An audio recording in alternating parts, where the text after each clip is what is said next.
কিছু পাঠ করছে, হালকা কোনো সম্বন্ধে কিছু একটা ধারণা হচ্ছে, সে দেখবেন মহাপণ্ডিত।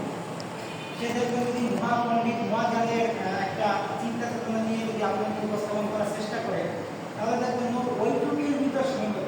দ্যাট মিনস আমরা একটা কথা জানি, অল্প বিদ্যা ভয়ঙ্কর। তার মানে সে অল্প সামান্য বিদ্যা নিচ্ছে, কিন্তু আপনাকে ভয়ঙ্কর রূপে তার মনের মাধুর্য দিয়ে কিছু একটা প্রকাশ করার চেষ্টা করেছে। এবং দেখবেন আরো কিছু কিছু যদি কথা বলতে চায়, দেখবেন আমাদের সমাজে এখন এমন একটা বিষয় হচ্ছে, আমাদের বিশেষ করে সনাতন ধর্মকে আমরা লক্ষ্য করি, দেখবেন কিছু কিছু ব্রাহ্মণ এরকম হয়েছে, মানে আসলে খারাপ লাগে যে তারা কেমন মানে এই যে আমাদের শাস্ত্রকে দেখে ব্রাহ্মণ কিন্তু যদি নয়টা গুণ থাকে একটা ব্যক্তি, তাহলে সে কেবলমাত্র ব্রাহ্মণ হতে পারে, আদারওয়াইজ সে ব্রাহ্মণ হতে পারে না। নয়টা গুণে যদি সে গুণান্বিত হয়, ব্রাহ্মণ দেখেন এখানে একটা থাকে বলতে থাকে যদি ওখানে নয়টা সূত্র থাকার কথা, নয়টা সূত্র মিনস হচ্ছে নবগুণে সে ব্রাহ্মণ, নয়টা গুণে থাকলে তার মধ্যে প্রধান যে গুণটা সেটা হচ্ছে তাকে সৎ হতে হবে। দ্বিতীয়ত গুণটা যেটা হচ্ছে সেটা হচ্ছে সে সর্বদা ভিক্ষাবৃত্তি করে জীবনযাপন করবে, এবং ওই ভিক্ষাবৃত্তি করে তার প্রয়োজনীয় যতটুকু দরকার সেতটুকু ব্যতীত সে ওই যতটুকু অতিরিক্ত থাকবে অতিরিক্ত অংশটাকে আবার দান করে দিতে হবে। মানে যারা অনাথ, মানে যারা খেতে পাচ্ছে না, যাদের দেখা যায় ভিক্ষাবৃত্তি করে খাচ্ছে, তাদের ওকে দান করে দিতে হবে।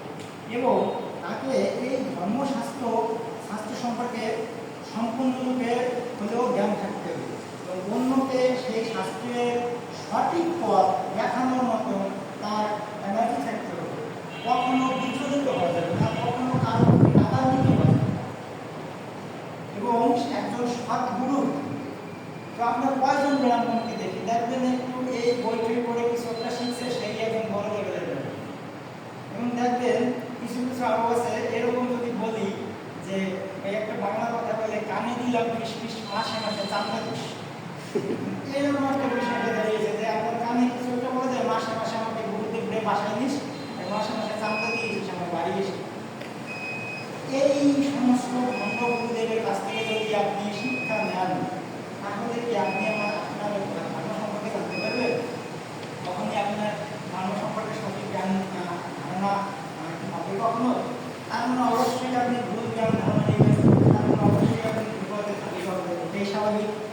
তো এখানে আরো একটা কথা আছে, দেখবেন এই যে আমরা যদি বলি যে এই যে ইউটিউব ফেসবুকে দেখবেন এই বিষয়গুলো খুব ভালো আমরা দেখতে পাই।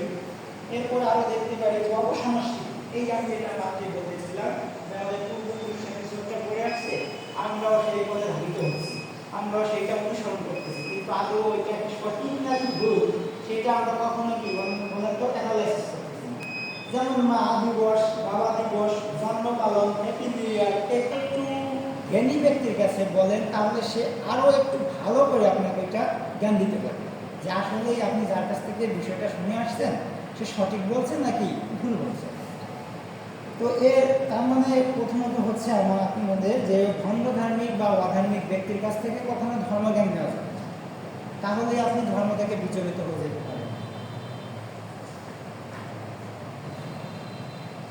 ও চিন্তাকে গুরুত্ব দেওয়া, এখন গবেষণা শুরু করার আগে ব্যক্তি যদি সিদ্ধান্ত নিয়ে থাকে, সিদ্ধান্তের ব্যাপারে কোনো চিন্তা বা অনুমানকে অন্তরে ধারণ করে এবং নিজের পূর্ব চিন্তাকে গুরুত্ব দেয়, তবে গবেষণায় ভুল হওয়ার প্রবল আশঙ্কা থাকে। ভিত্তিহীন পূর্বচিন্তা, ধারণা, অনুমান ও প্রবৃত্তির অন্তর্ভুক্ত অনির্ভরযোগ্য উৎস থেকে গ্রহণ, মর্যাদা ও গুরুত্ব নির্ধারণে ভুল করা।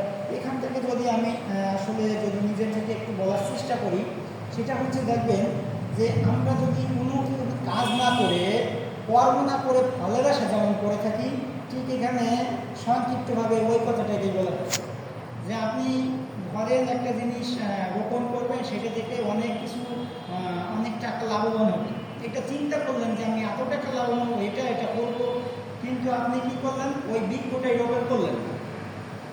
আগে বৃক্ষ রোপণ করেন, পরিচর্যা করেন, তারপরেই না সেই ফলনটা পাবেন। তো বিষয়টা হচ্ছে এখানে এরকম।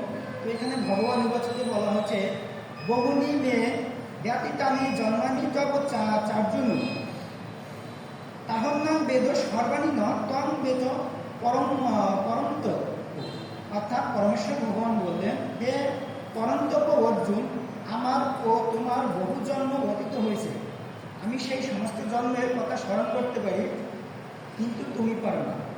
তদবিদ্যি প্রাপেন পরিপ্রশ্নেন সেবয় উপদ্রক্ষন্দিত তে জ্ঞানান জ্ঞানী নস্তব দর্শিন, অর্থাৎ সদ্গুরু শরণাগত হয়ে তত্ত্বজ্ঞান লাভ করার চেষ্টা করো, বিনম্র চিত্তে প্রশ্ন জিজ্ঞাসা করো এবং অকৃত্রিম সেবার দ্বারা তাকে সন্তুষ্ট করো, তাহলে সেই তত্ত্বদ্রষ্টা পুরুষেরা তোমাকে জ্ঞান উপদেশ দান করে।